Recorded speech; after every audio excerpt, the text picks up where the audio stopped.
Assalamualaikum warahmatullahi wabarakatuh. Saya Amelda Tommy dengan STB 162175. Pada kesempatan kali ini saya akan mempresentasikan tugas cloud computing yang terdapat beberapa pembahasan. Yang pertama, dalam kondisi apa kita menerapkan atau memilih layanan PaaS, SaaS, dan IaaS. Dan pembahasan yang kedua, 4 model deployment cloud computing. Yang pertama ada private cloud, public cloud, community cloud, dan hybrid cloud. Berikut pembahasannya. Yang pertama ada PaaS atau Platform as a Service. Platform as a Service adalah penyediaan platform bagi developer yang disediakan melalui internet. Hal ini dibutuhkan ketika aplikasi yang disediakan melalui SaaS tidak sesuai dengan kebutuhan proses bisnis yang terdapat pada perusahaan. PaaS memungkinkan kita untuk membangun aplikasi, mengupload aplikasi, melakukan testing aplikasi, ataupun mengatur konfigurasi yang dibutuhkan dalam proses pengembangan aplikasi. Konsepnya sama dengan SaaS, yaitu kita dapat melakukan hal-hal tersebut sesuai jasa yang kita pilih dengan harga tertentu. Berikut adalah contoh-contoh dari PaaS. Ada Amazon Web Service, ada Windows Azure, ada Google App Engine. Yang kedua, SaaS atau Software as a Service, di mana SaaS adalah layanan software yang digunakan melalui internet. Sebenarnya hal ini bukan merupakan hal yang asing dan sering kita gunakan, namun mungkin hanya saja kita belum tahu. Contoh dari SaaS ini adalah Google Docs, Facebook, aplikasi CRM berbayar, dan lain-lain. Pengguna hanya perlu menggunakan aplikasi tersebut tanpa harus mengerti bagaimana data disimpan, bagaimana aplikasi tersebut di-maintenance, karena hal tersebut merupakan servis yang disediakan penyedia jasa. Berikut adalah contoh-contoh dari SaaS, ada Yahoo Mail, ada Mega, dan ada Dropbox. Berikutnya ada IaaS atau Infrastructure as a Service, di mana Infrastructure as a Service adalah penyediaan infrastruktur yang disediakan melalui internet dan dibayarkan berdasarkan pemakaian.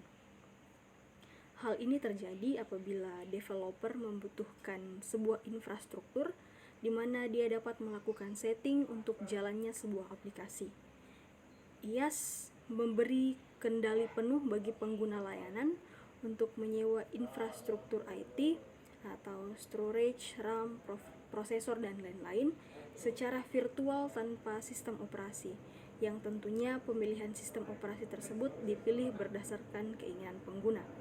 Apabila SaaS dan PaaS kurang terasa manfaatnya bagi perusahaan, IaaS ini sangat menguntungkan bagi perusahaan kecil yang membutuhkan sebuah infrastruktur IT tanpa harus membeli perangkat yang dibutuhkan tersebut.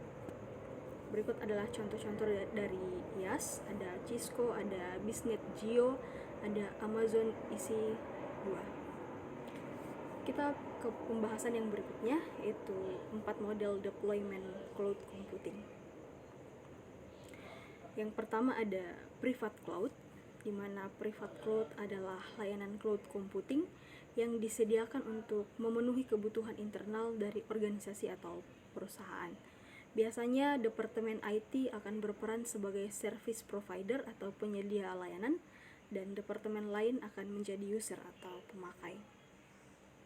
Yang kedua ada public cloud, di mana public cloud adalah layanan cloud computing yang disediakan untuk masyarakat umum.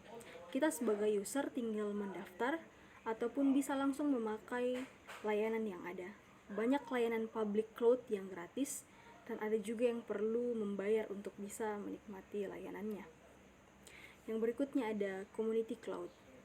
Community cloud adalah infrastruktur cloud yang dibuat untuk penggunaan atau lebih dari satu organisasi yang memiliki kepentingan yang sama, misalnya mengenai regulasi, kebijakan, dan lain-lain. Infrastruktur ini dapat dimiliki, dikelola, dan dioperasikan oleh komunitas, organisasi tersebut sendiri, melalui pihak ketiga atau gabungan dari keduanya, biasanya bersifat on maupun off premise. Dan yang terakhir ada hybrid cloud, di mana hybrid cloud adalah gabungan dari layanan public cloud dan private cloud yang diimplementasikan oleh suatu organisasi atau perusahaan. Dalam hybrid cloud ini, kita bisa memilih proses bisnis mana yang bisa dipindahkan ke public cloud dan proses bisnis mana yang harus tetap berjalan di private cloud. Sekian dari saya. Assalamualaikum warahmatullahi wabarakatuh dan terima kasih.